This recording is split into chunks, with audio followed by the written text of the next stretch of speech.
Sure. So it is that kind of thing.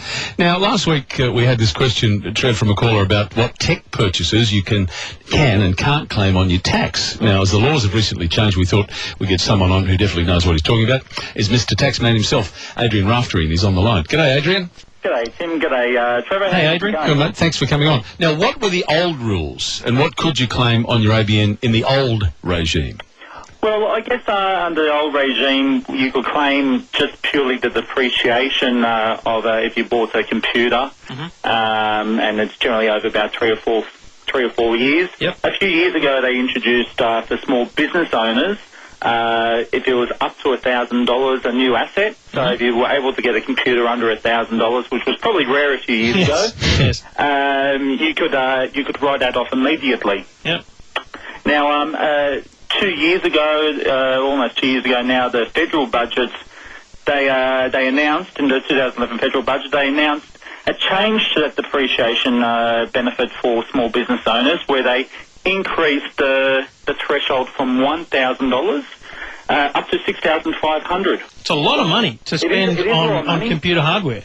It's a significant amount of money, and that's after GST. So if you include the GST, if you're looking for the price... Oh, don't tell me that. I'm going to spend it. So it's really $7,150 if you like. So if you've got an ABN, so you're running a small business, either at home or you're a tradie or you're a big business, if you've got an ABN, you can think confidently and comfortably about upgrading your systems because you've got this immediate depreciation available to you this financial year.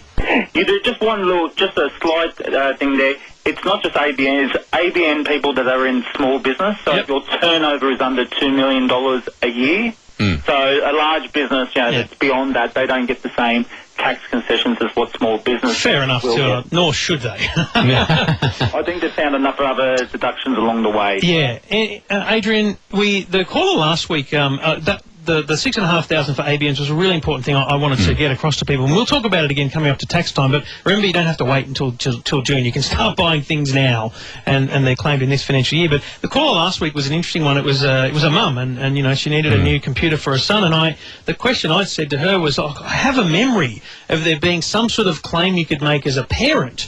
Now, that's not existent anymore, is it? No, it has. It was used to be the education tax refund, where the parents would spend money on behalf of their children's education over the year, keep all the receipts, and at the end of the year, in their tax return, they would put in a claim for maybe computers, stationery, and the like. Yep. And it was, roughly $800 for a secondary school student, $410 if you had a primary school student. In last year's budgets, they made an election purely on the basis of probably people only claimed half of that education tax refund. They were hopeless in keeping receipts and everything else. Yeah, right. They made the decision, well, we've allocated the funds. Why we just... the system's not working. And if effectively in June last year, they made a lump sum payment of the education tax refund and have changed it from for this year and beyond, calling it the school kids bonus. So people would have got their first payments. It's a half-yearly payments they would have got in the last few weeks in preparation for kids going to school. So $410 a year for primary school students, $820 a year for secondary school students.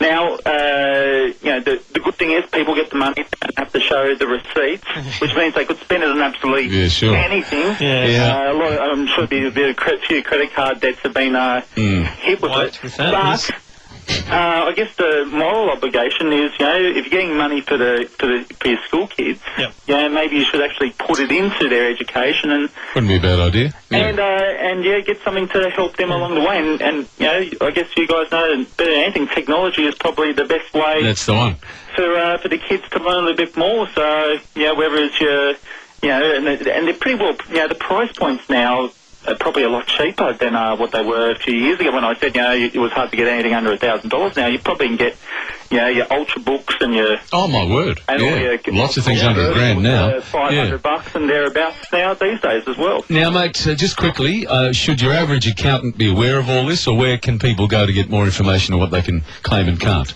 Well, shameless plug. They probably get it from my latest book, 101 Ways to Save Money and Your Tax Legally. There you go. But yes, look, all good accountants should be well aware. Should be aware, yeah. And I've got a funny feeling that there'll be a few retailers be quite active in terms of sure they would reminding be. everyone around tax time to purchase, to spend up to $6,500 for their business, because and I think they've probably been struggling for the last few years as well, because I think a lot of companies have been holding on to particularly their computers, and haven't been upgrading it for a few years. Probably true. Yeah. All right, mate. Thank you. Thanks for your time. Good to talk to you. No worries. Take care, guys. Adrian Raftery, that was very good. Mr. Taxman. Mr. Taxman himself. Yes, M-I-S-T-E-R Taxman on Twitter, but he obviously couldn't get the name M-R Taxman. And shameless self-promoter as well. God love it. As you should. I'm not going to abuse him for that. No, me either. Yes. Francis, you stay there. We'll come back to you. Your first cab off the rank when we come back. Talking Tech with Trev. It's 3:45.